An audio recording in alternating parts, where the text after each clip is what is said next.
We are starting from scratch. What started as a ski company I was bootstrapping out of my friend's garage has turned into something almost real.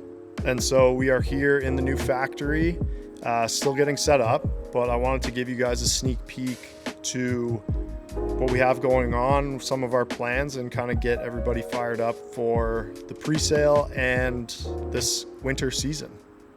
The first space here I kind of imagine as like a working area. So I'll set up a desk. I have like old pictures, but yeah, just somewhere that I could work basically.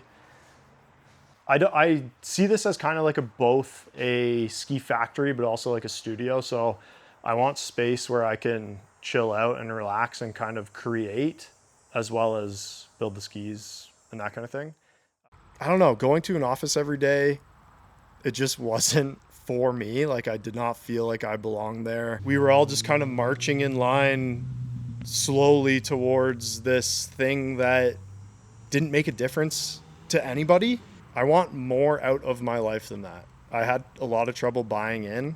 So when I'm building these skis, like obviously they're built by hand, but I really care about the quality, and I care about the design, and I care about how they ski, and I care about the future customers that I have. And it feels good to put your best effort into something.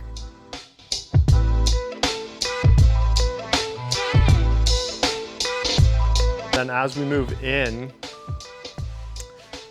beer fridge obviously, and then this will be more of a working space. So this is like the dust-free space, I imagine. The press will live here as far as I know, and I'm gonna have like a big shop table in the middle here where I can do the layups. I can cut material, just everything that's like not dusty. So no like ski cutting out, no wood cutting. And then on this side, I would have almost like a half wall set up, and I would do the base cutting out here. So I would be cutting out the bases kind of in this half wall setup. And the idea is that the half wall will catch all the crumbs of the plastic.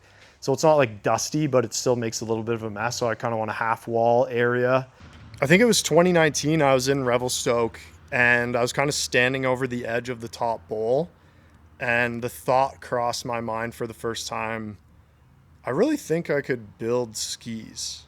I always had this kind of entrepreneurial itch to do something on my own. Skiing was something that I always really enjoyed doing. I've been skiing since I was 7 or 8 years old, basically my whole life. It's something that I'm pretty good at. And having gone to school for mechanical engineering and then business, it was the combination of something that I loved, something that I knew I could do in my garage, something that I was qualified to do, and then it was kind of satisfying or scratching that entrepreneurial itch. But it wasn't until 3 years later that I really took the first step in starting this ski company. It took me a lot of hemming and hawing. I thought maybe working at this one crap job, if I just got a new job, it would change my attitude, and it didn't. And so finally, 3 years basically thinking about this every day, I said, you know what, I'm just going to start this.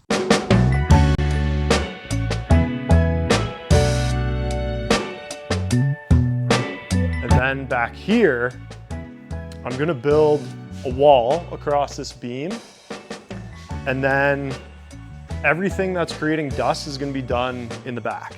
Core cutting, core shaping, ski finishing, everything will be done kind of in this small space. I'm going to build a wall, like I was saying, just to try and keep everything contained. And then there's this nice big air extractor here as well that will help kind of move the dust out. It's a disaster zone right now, but this is what I made skis out of in a garage before. So it's kind of crazy to look at, the limited tooling or equipment that it takes, but it all kind of fits in this one corner, and we're going to build it out into a real ski factory, hopefully. So it's cool. What's the rationale behind the name? Was originally named after Type 2 fun. So it's fun that you have to work for. And I kind of tied it to like backcountry skiing or like ski touring or like slack country where you are, you know, hiking out of bounds or hiking up past where the lift goes, and you're kind of like working for those turns. And so that was the inspiration behind Type 2 skis. It's kind of funny now because the skis that we're building like aren't backcountry skis. They're not touring skis. They're like these all mountain skis that you can use in the park or that, you know, normal skiers can use. But the name stuck, and I'm trying to twist the Type 2 into a few different things, like Type 2 skiers, where like there's one type of skier and they're lame, and then there's Type 2 skiers and they're sick. And I've actually had some people message me that they are Type 2 skiers, and I said, yes, you are a Type 2 skier. And then I also like the alliteration, so like the T and the T, Type 2, kind of rolled off the tongue. People were worried about like, oh, K2, is K2 gonna have a problem with that?